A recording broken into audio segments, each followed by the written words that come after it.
Un honor conocerte nuevamente. Igualmente, licenciado. Hoy vamos a estar hablando sobre los acuerdos de paz. Ok, perfecto. Gracias. Okay. No eran necesarios. Por lo menos no en el momento que se firmaron.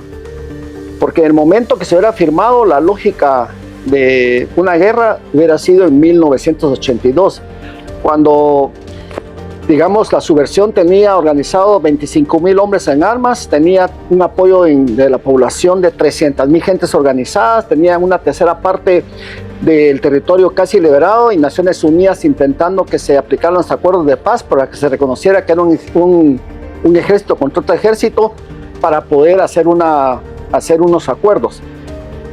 Cuando se firman los acuerdos de paz, en 1996, el ejército de Guatemala tenía 50,000 hombres, tenía 1.100.000 en patrulleros de apoyo civil, en las famosas PAC, y había del lado de la subversión ya solo quedaban aproximadamente 1,000 delincuentes subversivos.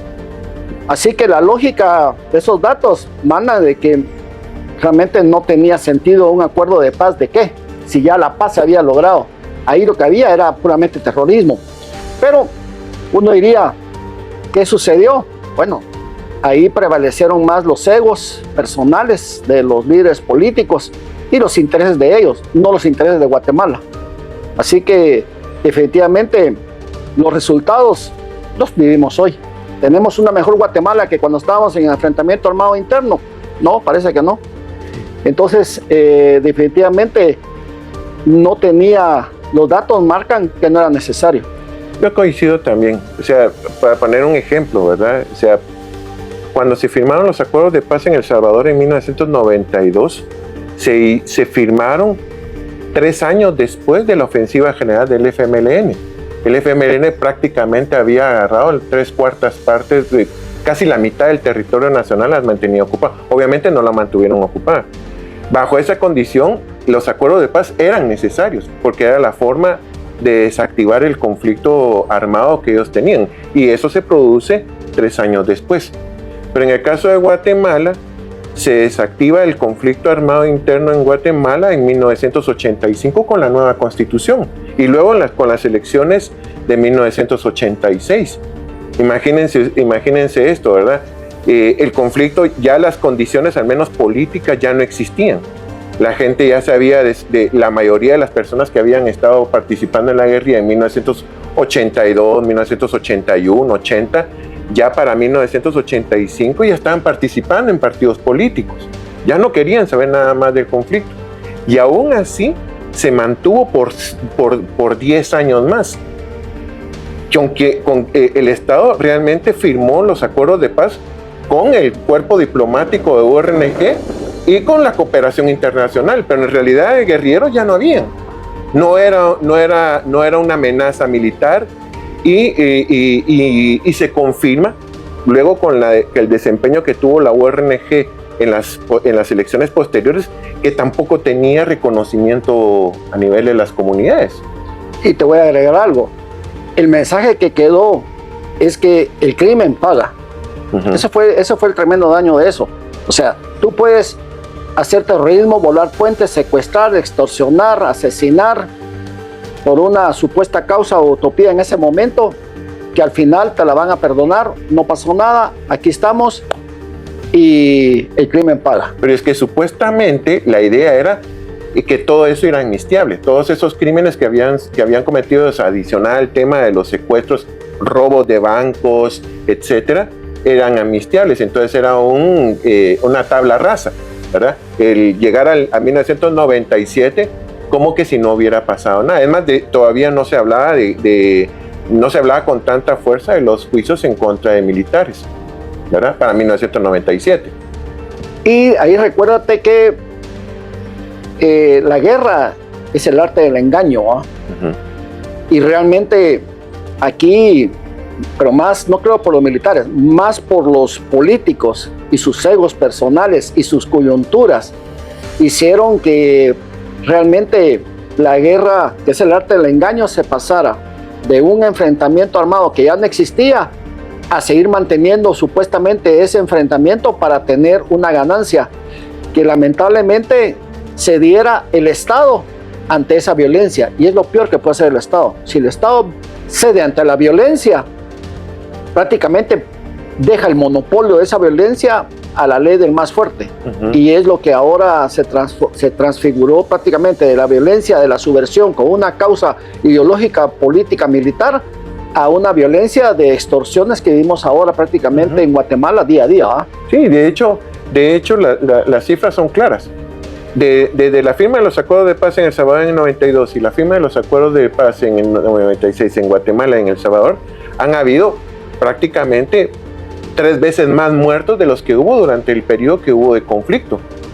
Y con el agravante de que las víctimas de la violencia que hubo después de la firma de los acuerdos no van a cobrar resarcimiento.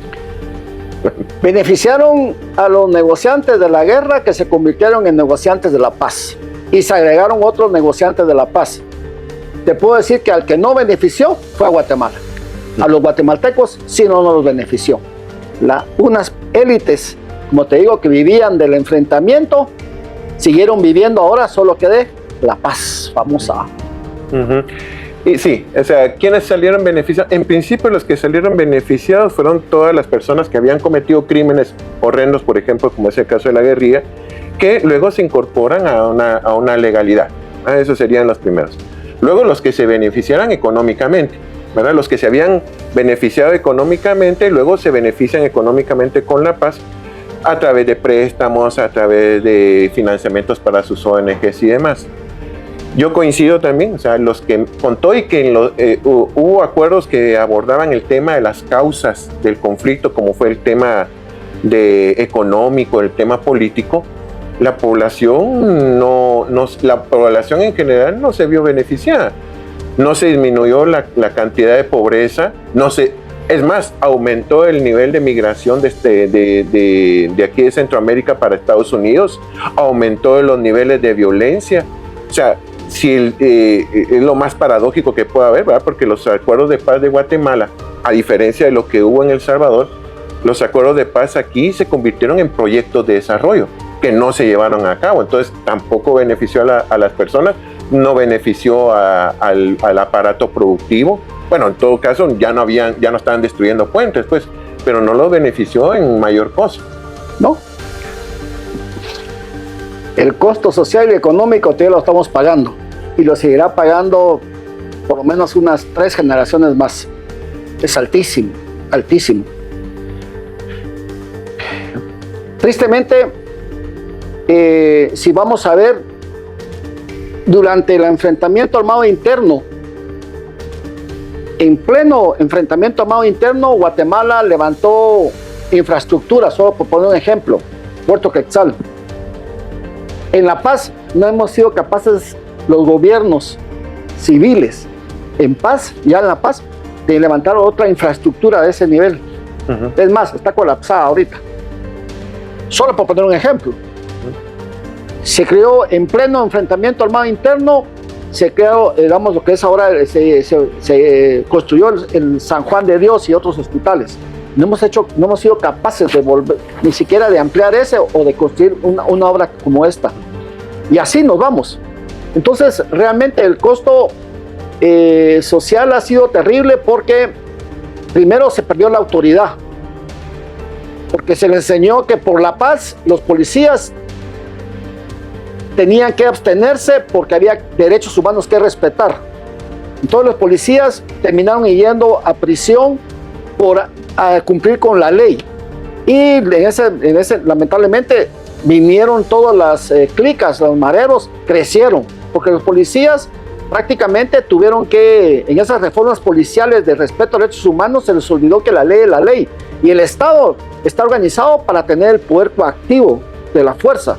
Y prácticamente se volvieron solo de adorno y la violencia pasó a ser generalizada. Y hoy por hoy, pues hay ejércitos completos, no solamente de las famosas maras, no, que hay ejércitos completos de narcos y hay crimen organizado. Y el Estado tiene temor por la violación de derechos humanos que se volvió un tabú, sin darse cuenta que la primera derechos humanos que tiene que defender es del ciudadano que está indefenso, está desarmado, está trabajando. Esos son los derechos humanos que se deben defender primero. no es que los delincuentes no tengan derechos humanos, pero si tú violas la ley tienes consecuencias. Y yo creo que el mejor ejemplo lo tenemos en El Salvador. Lamentablemente aquí en Guatemala dejamos que el Estado de Guatemala cediera esa fuerza coercitiva y lógicamente la fuerza la tiene que tener alguien, el pueblo tiene que tener alguien. Si lo cede el Estado, lo agarra alguien. Si no lo toma el Estado, alguien más lo va a tomar. Así que sí hay un gran costo en lo social, porque hemos tenido más muertos ahora en la paz que en la guerra, ¿eh? Y eso es triste. Hay otra cuestión, o sea, contradictoriamente se piensa de que todo el tema de los juicios contra militares y la cuestión de los resarcimientos era producto de los acuerdos de paz, lo cual es un error. Los acuerdos de paz no llegaron hasta ahí. Es más, cuando se creó la Comisión de Esclarecimiento Histórico, se tenía claro de que eso no se iba a utilizar con fines de acusación penal. Sin embargo, ahí está abordando lo que estuvimos platicando hace un momento, de como no aparecía en los acuerdos de paz, pero supusieron que los acuerdos de paz era una victoria, ¿verdad? En este caso de las organizaciones guerrilleras, intentaron plantear el tema de los juicios en contra de militares y el tema de los resarcimientos. Para mí ese es el impacto más grande, porque el tema de los resarcimientos incluso se formó una institucionalidad por parte del Estado, el Programa Nacional de Resarcimiento, la Secretaría de la Paz, adicional de que la Secretaría de la Paz, todos los fondos sociales que se generaron, el FONAPAZ, el FODIGUA, todos los fondos sociales que se generaron, que no impactaron en disminuir la pobreza. Al contrario, lo que hicieron fue aumentar el nivel de clientelismo dentro de la población. Pero la parte más terrible fue todo el dinero que se ha dedicado en pagar resarcimientos. Han sido cantidades ingentes de estar pagando resarcimientos en efectivo, a través de pagar, de dar casas, reconocimientos en el sistema educativo y todo lo demás. Adicional a que la estructura, por ejemplo, en el tiempo de Berger, era enorme. O sea, el Programa Nacional de Resarcimiento tenía más de 1,000 trabajadores. Yo te voy a decir algo ahí, para que veas cuánto daño económico ha sufrido el país. En el enfrentamiento armado interno para las nuevas generaciones, antes de los 80, el dólar y el quetzal estaban al 1 por 1. Pero este país empezó a endeudar de tal manera para justificar el cumplimiento de los acuerdos de paz, para justificar todos estos programas clientelares, para justificar, digamos, la reconstrucción, etcétera, etcétera, que solo queda en el recuerdo que yo me acuerdo, porque lo sé por amigos de barrios, de Puerto Barrios, que el dólar te lo recibían hasta Gualán y te lo recibían por 80 centavos de quetzal. Eso era el valor de $1.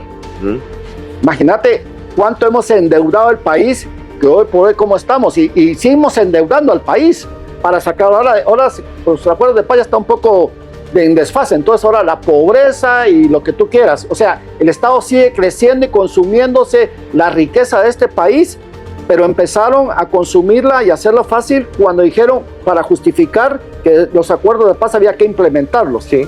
Pero como los acuerdos de paz ya se pasaron de moda, ahora seguimos con la pobreza, pero el país sigue siendo empobrecido.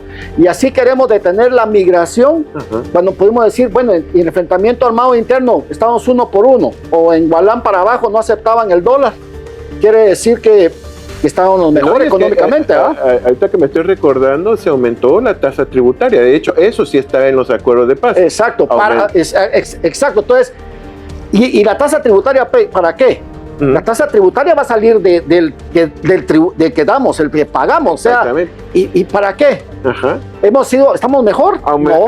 Lo que pasa es que supuestamente a través del impuesto había un impuesto de solidaridad que tenía que pagar las empresas. Supuestamente iban a ser los grandes empresarios los que iban a ayudar a que los acuerdos se cumplieran. Lo que pasó fue que estancó la inversión, porque se estancó la inversión, hizo que se depreciara el quetzal, y otra vez, o sea, miramos los efectos, y los efectos no hubo efectos finalmente, porque no solamente no disminuyó la violencia, la violencia aumentó. Hubieron más muertos en La Paz que durante el enfrentamiento armado interno. Y hubo más desempleo. ¿verdad? Hubo más desempleo. Hubo más migración. Más migración y demás. Eso confirma. Más impuestos, más pobreza, más inflación, menos poder adquisitivo de los guatemaltecos. Todavía estamos cosechando, o sea, el resultado de ese discurso políticamente correcto lo seguimos cosechando hoy. Exactamente. Bueno, hubo una coyuntura y un momento que aprovechó muy bien la izquierda radical en Guatemala, que fue colocar o lograron colocar de una u otra manera a César Barrientos en la Cámara Penal, como presidente de la Cámara Penal de la Corte Suprema de Justicia.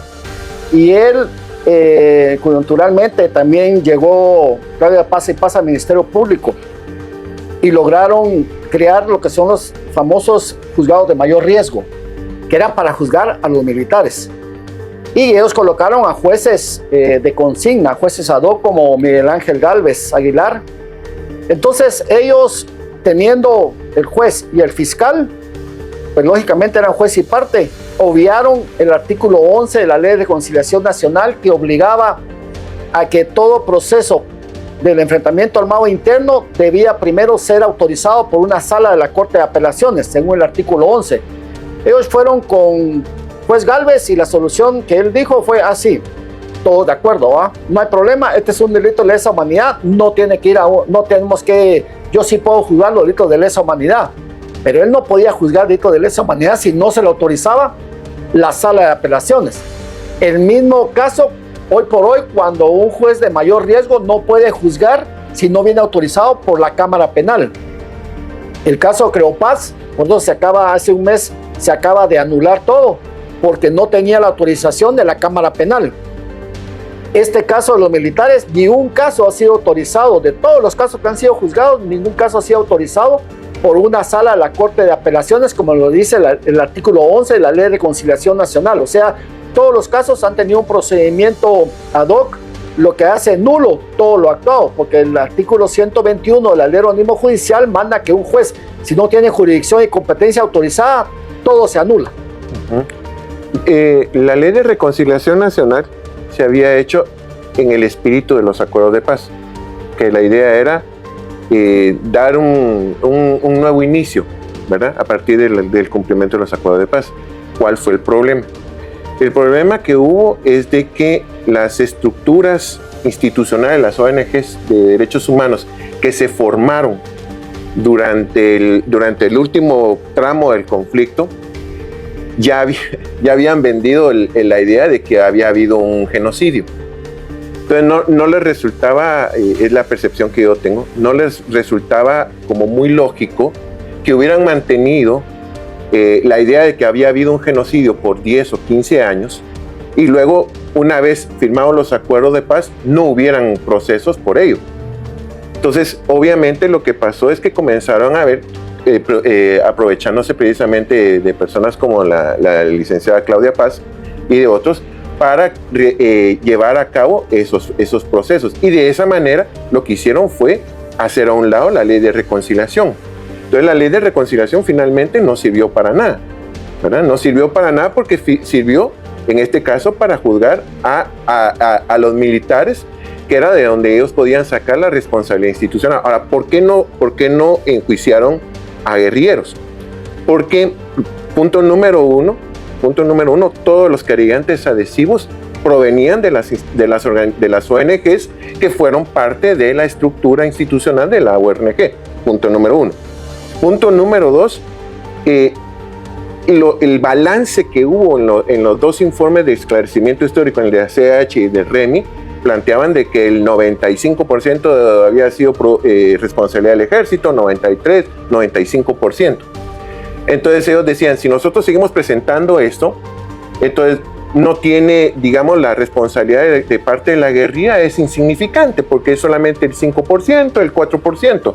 Entonces no podemos equiparar los crímenes cometidos por el ejército como, por ejemplo, los cometidos por la guerrilla. Sin embargo, lo que ellos estaban juzgando era más bien la narrativa que habían impuesto, porque la demostración de si realmente quién tuvo la responsabilidad o no es mucho más compleja. Sí, yo te puedo agregar lo siguiente. Lamentablemente tú repites una mentira para convertirla en verdad y al final alguien se la puede creer. Pero te voy a decir que hay variables o, digamos, indicadores que esa narrativa de ellos se cae. Uno, Naciones Unidas en 1982 mandó al vizconde Kurt Ross como delegado in situ a ver todo el territorio de Guatemala, lo que estaba sucediendo. El gobierno militar de General Ríos Montt le dio plena entrada, acceso a todo el territorio. Y él hizo un informe en 1982 y él no vio ningún genocidio. Y habló con todos los que pudo hablar de este lado y los que pudo hablar del otro lado. Esa es la primera. El segundo indicador que vota esa narrativa, Juan Pablo II. 1982 viene a Guatemala y hay dos instituciones que tienen, digamos, un aparato de inteligencia o de captación de información, digamos, relativamente eficaz. Uno era el ejército y otro era la Iglesia Católica. Y eso hizo que definitivamente si Juan Pablo II hubiera sabido que aquí en Guatemala se estaba cometiendo un genocidio, él no era la clase de hombre, por el estadista que fue, que lo hubiera callado y lo hubiera hecho en el Vaticano y aquí, como era él, aquí en Guatemala hubiera dicho, paren el genocidio. Jamás le hubiera dado la mano a Efraín Ríos Montt. Jamás le hubiera dado la mano a Efraín Ríos Montt. Son solamente dos indicadores de que realmente esa narrativa es falsa. Ajá. Que convenga a los negocios, de los que lo convirtieron en un negocio, son otros 100 pesos que no podemos hablar todavía a dónde va a terminar, porque el daño que ellos hicieron es que realmente no ha habido reconciliación, porque los que han sido dañados van a querer lamentablemente que se les haga justicia, si no es que ellos tomen su venganza, porque lo que realmente aquí ha habido es que hay gente que por dinero han logrado que haya personas inocentes en prisión y que murieron en prisión. ¿Cómo quedaron los familiares? ¿Cómo quedaron los hijos, la esposa o los nietos de esos que perdieron a su familiar por una injusticia? Solo para que ganaran dinero por un genocidio. No, genocidio, claro, es aquel que existió, por decirte, hace un año, el 7 de octubre en Israel. ¿Por qué entraron a matar? Porque eran judíos, solamente por eso. Hombres, mujeres, niños, metieron bebés en hornos y murieron, quemaron jóvenes vivos, violaron, solo por ser judíos. Eso es genocidio. Aquí nunca hubo genocidio. Guatemala, si el ejército de Guatemala no hubiera tenido el apoyo de la población, habiendo organizado 1.100.000, 1.100.000 fueron las patrullas de autodefensa civil. Si esas no hubieran reconocido el ejército de Guatemala como realmente el que logró detener la violencia que se ejercía sobre ellos, ese 1.100.000 aplasta 50.000, son cosas, datos de números. Así que son elementos que te indican o indicadores que demuestran que aquí en Guatemala nunca hubo un genocidio. Sí, lo que pasó fue eso, o sea, esta fue una disputa que hubo dentro de las organizaciones de izquierda, porque la comandancia general sí había llegado a la conclusión de que sí iba a haber reconciliación. Pero el problema fue cuando las ONGs, porque eso pasó, por ejemplo, cuando le dieron el Premio Nobel de la Paz a Rigoberta Menchú. Cuando le dan el Premio Nobel de la Paz a Rigoberta Menchú, toda la campaña a favor del Premio Nobel había sido con las ONGs de URNG. Cuando a ella le dan el premio, ella renuncia a la URNG. O sea, en menos de 2 años, luego de 1992, como en el 94, ella ya no formaba parte de la guerrilla. ¿Por qué? Pues porque estaba ya recibiendo dinero, primero del Premio Nobel, y ya luego de todas las ONGs que le estaban dando apoyo para que abriera su ONG aquí, que al principio era la fundación que llevaba el nombre de su papá, Vicente Menchú, y ya luego se convierte en la Fundación Rigoberta Menchú. Entonces ahí es donde se da cuenta el negocio. Entonces ya no convenía seguir el negocio con los que habían firmado la paz, y entonces se fueron por la libre y comenzaron a desarrollar su narrativa a favor de que había habido un genocidio acá. O sea, confirmas lo que acabamos de hablar hace un momento. Los negociantes de la guerra se convirtieron en negociantes de la paz. Así es. Ellos ganaron, el pueblo perdió. Calde H, que fue el querellante adhesivo durante el juicio en contra de Efraín Ríos Montt. Calde H había formado parte de la FARC, de la RUOG, que ¿cómo se llama? que era donde era Fran Larrué. Fran Larrué era parte de la RUJ, era representante de las FARC en la RUJ. Y él había formado toda la CalDH. Cuando se desarrollan las acusaciones por genocidio, ya CalDH ya se había desvinculado de URNG. Y andaba a ver cuántos casos el Estado de Guatemala resolvió, digamos, amistosamente o conciliatoriamente para pagar resarcimientos en las cuales CalDH estuvo presente cuando este señor Fran Larrué era parte del gobierno. Y misteriosamente Guatemala llegó a un acuerdo. También pasó con Helen Mack. Bueno, ¿verdad? motivo de negociantes de la guerra, negociantes de la paz. Sí. Bueno, el más hábil, y tenemos que reconocerlo, que ha sido permanente, yo creo que Eddie Stein, porque logró llegar a ser vicepresidente de la República de Guatemala y logró crearse una figura a nivel internacional como hombre de paz cuando es un asesino, así de simple, pero muy hábilmente continúa teniendo un derecho de picaporte que se lo dio él mismo a través de la habilidad de poder entrar a ser figura en todo lo que fuera el proceso de paz como un hombre de paz, cuando realmente no era un hombre de paz. De hecho, él estuvo en 2 gobiernos, porque no solamente fue vicepresidente, sino que también estuvo en el gobierno de Álvaro Azú, ¿verdad? Yo te digo, es que el problema también es que hemos encontrado políticos que se acomodan a ser políticamente correctos. Entonces, ser políticamente correctos es dentro de su equipo gente de izquierda. Y lamentablemente eso es parte de lo que ha hecho un gran daño, porque han logrado infiltrar gente que tiene su propia agenda, sus propios intereses y sobre todo su visión ideológica. Y lamentablemente lo que le hemos pagado somos los guatemaltecos. Yo te voy a dar otros 2, ¿verdad? Que son institucionales. Uno es la Iglesia Católica. Cuando la Iglesia Católica, a través del proyecto interdiocesano y de la Oficina de Derechos Humanos del Arzobispado, se adelantó a sacar su propio informe de la verdad del REMI, fue una cuestión increíblemente costosa. Increíblemente costosa. ¿Cuál era el objetivo de ellos? Ellos dijeron que no estaban de acuerdo con el término de la negociación para instalar la Comisión de Esclarecimiento Histórico porque no iba a individualizar responsabilidades. Y ellos sí querían individualizar responsabilidades. Entonces ellos utilizaron el informe de REMI para hacer acusaciones de orden penal. Pero ese informe de REMI lo hizo una de las partes que había estado dentro del conflicto. O sea, eran juez y parte. Porque no solamente habían formado parte, habían visto con sus propios ojos la cantidad de sacerdotes, de monjas, de órdenes completas, diócesis que habían estado participando en el conflicto armado durante la década de los 70 y la década de los 80 y no hicieron absolutamente nada. Pero sí lograron captar los fondos para poder instalar un REMI que individualizara responsabilidades.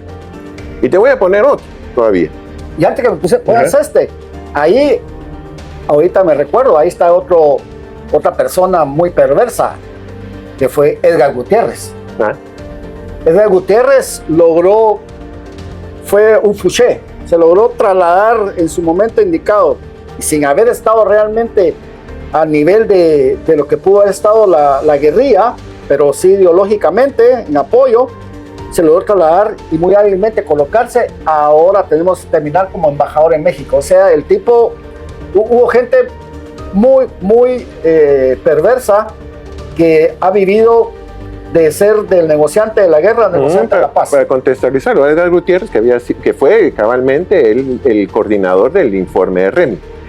Luego incluso estuvo como embajador en Naciones Unidas, estuvo como en la Cancillería, y ahora otra vez de embajador. O sea, eso confirma mucho el hecho de que dónde fue que finalmente se fue cocinando toda esta situación. Te voy a poner otro, ¿verdad? Y con todo el dolor de mi corazón, ¿verdad? Pero por ejemplo en el caso de la Universidad de San Carlos.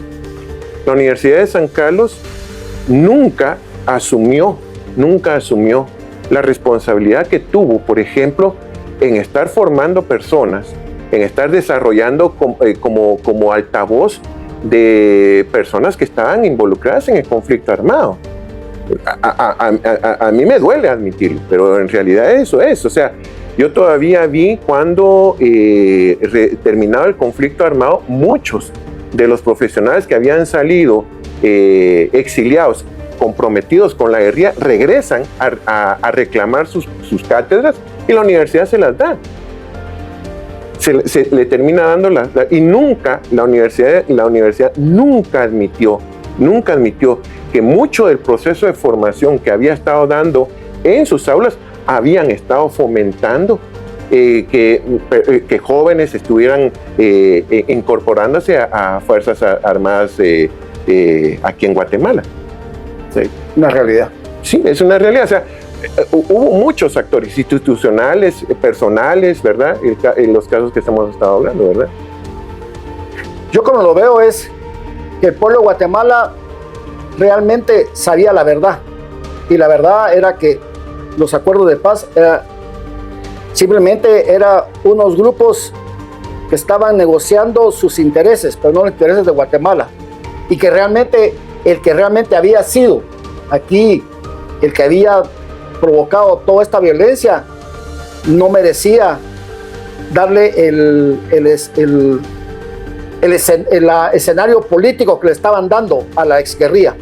Y por eso yo creo que la mayoría de guatemaltecos dijimos, no, aquí nosotros en el enfrentamiento armado interno trabajamos, luchamos, construimos, invertimos y lo hemos hecho. Y realmente esta gente lo único que hicieron fue destruirnos, secuestrarnos, asesinarnos, tratar de que no saliéramos adelante, y lo logramos. ¿Cómo le vamos a dar? Vamos a premiarlos.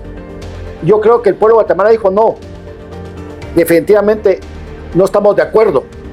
Y lamentablemente no estar de acuerdo provocó que buscaran otro mecanismo, porque fueron muy hábiles. Los acuerdos de paz había que respetar porque era la voluntad popular. La consulta popular era prácticamente la voluntad popular.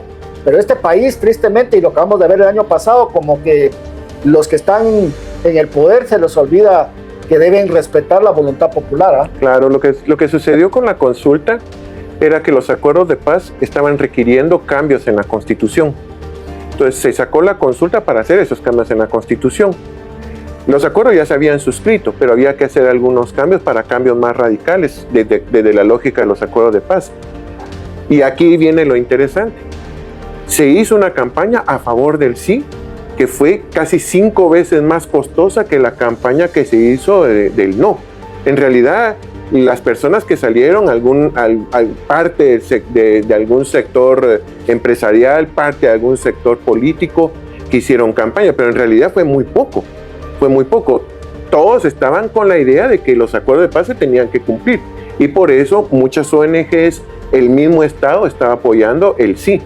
Sin embargo, a la hora de los resultados, el resultado fue lo que vos estás diciendo, que la gente no le dio ningún tipo de credibilidad, porque todo los procesos de negociación, que había sido una vil farsa, ¿verdad? Ya luego cuando le piden la consulta a las personas, dicen, yo no voy a participar de esto, ¿verdad? No voy a participar de esto, entonces termina ganando el no. El no era decir, yo no sé de esto, no quiero participar de esto, ¿verdad? Que finalmente, y ya luego comenzaron a hacer toda una serie de cuestiones para que se crea la institucionalidad legal para poder aplicar los acuerdos de paz. Sí. Todos los juicios han sido prácticamente la violación del debido proceso. ¿Por qué? Porque los acuerdos de paz establecieron el procedimiento que los refleja el artículo 11 de la Ley de Reconciliación Nacional, que dice que cualquier asunto del enfrentamiento armado interno debe primero ser una sala de la Corte de Apelaciones del ramo penal competente el que determine si los hechos están o no amnistiados, si son políticos conexos o si son o no de lesa humanidad, y hasta que una sala, luego de discusión en una audiencia que lo establece ahí, determine que sí pueden ser juzgados, entonces debieron haberse iniciado todos los procesos que han pasado. Y todos los procesos no tienen ninguna autorización de la sala de apelaciones. Es más, hay un punto muy crítico que lo tenemos a nivel constitucional. El artículo 16 de la Constitución Política, transitorio de la Constitución Política de la República de Guatemala, que no lo tiene cualquier otra constitución, Guatemala sí, dio plena validez a todos los decretos ley del gobierno militar. Y un decreto ley es el 886 que da amnistía a todos, a militares y a exsubversivos, a todos. Entonces, a nivel constitucional existe una amnistía. Por lo tanto, ni siquiera la Ley de Reconciliación Nacional podía chocar con ese artículo constitucional. Y sin embargo, aquí en Guatemala hemos sistemáticamente violado. ¿Por qué lo hemos violado? Nuestro ordenamiento jurídico.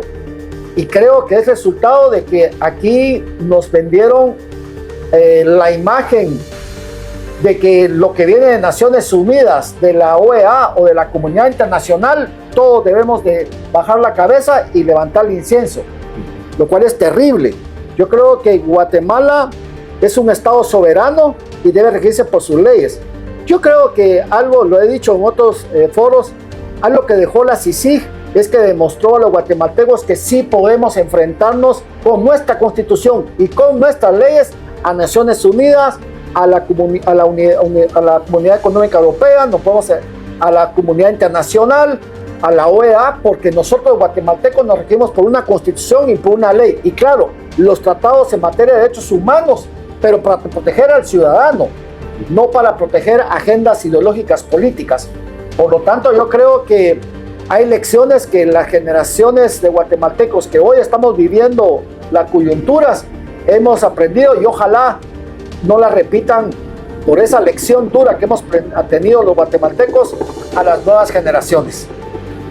Yo creo que me voy a permitir ser enfático también ahí. Los juicios contra militares no tienen nada que ver con justicia.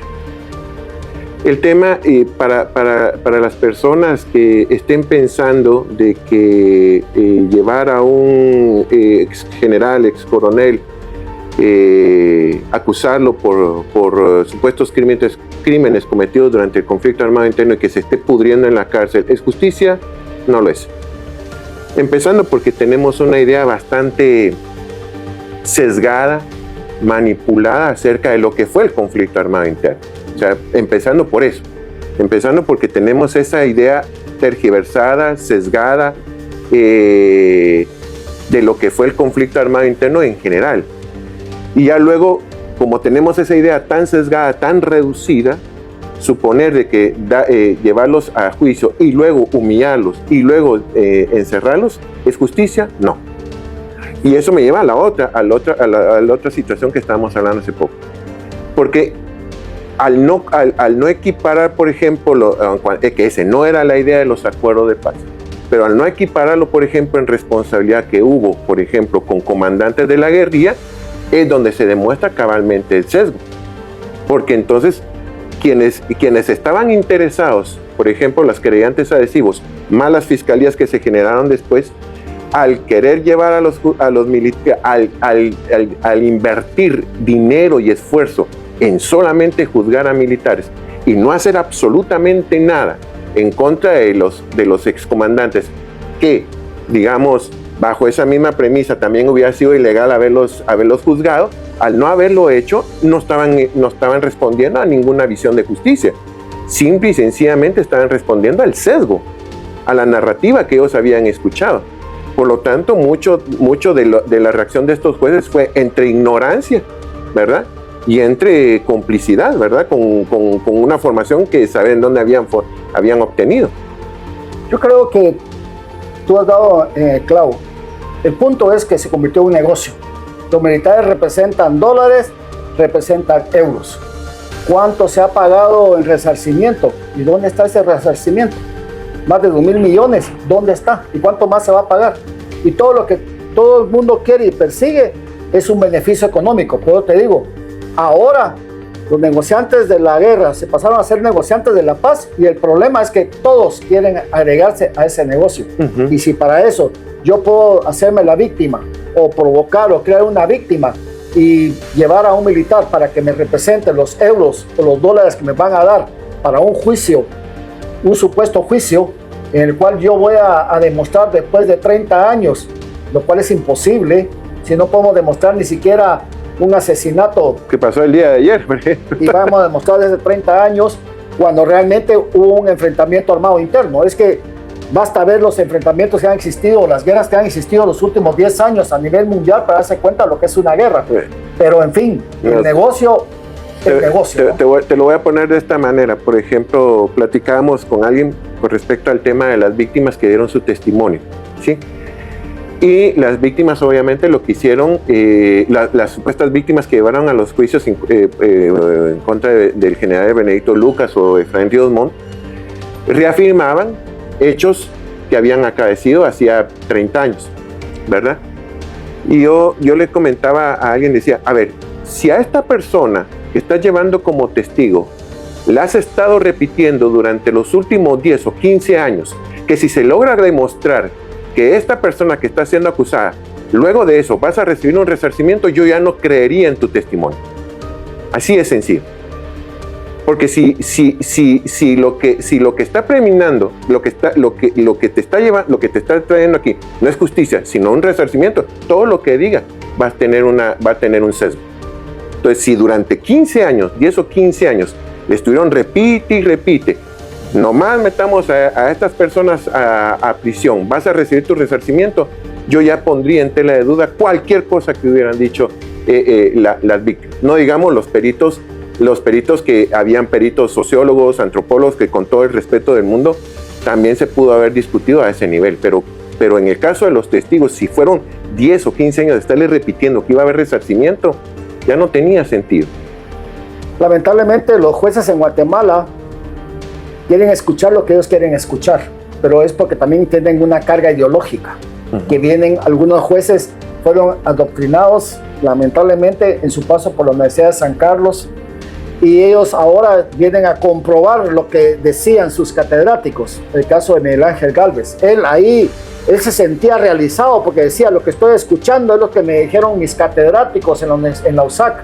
No, si yo quiero escuchar lo que yo quiero escuchar, yo mismo me engaño 2 veces. Y él se engañaba. Tristemente, el problema es que era juez. Y la vida, la libertad de personas dependían de él. Y por eso es que ahorita él está huyendo. Porque él violó la ley. Porque él, aunque tuviera una ideología, él tenía que aplicar la ley y darse cuenta que lo que estaba sucediendo era un show, pero no era un proceso que pudiera sostenerse ante un juez serio. Pero como no era serio, claro. Pues y en el caso de él y también de la exfiscal general, lo que pasó fue que se lo reafirmaron en los cooperantes mismos. Por eso fue, por ejemplo, que el juez Gálvez ahorita está viviendo en España y Claudia Paz y Paz está dándole la vuelta al mundo como consultora internacional. O Janine Barrios, cuando después de dar el veredicto de la sentencia del caso de General Ríos Montt, todo el mundo le aplaude y ella se levanta y saluda, diciendo, yo sé, o sea, me dieron razón, yo hice lo que tenía que hacer. No, quedó como verdaderamente lo que es, lo llaman normalmente un sicariato judicial. En psicología es sesgo de confirmación. Excelente. Bien.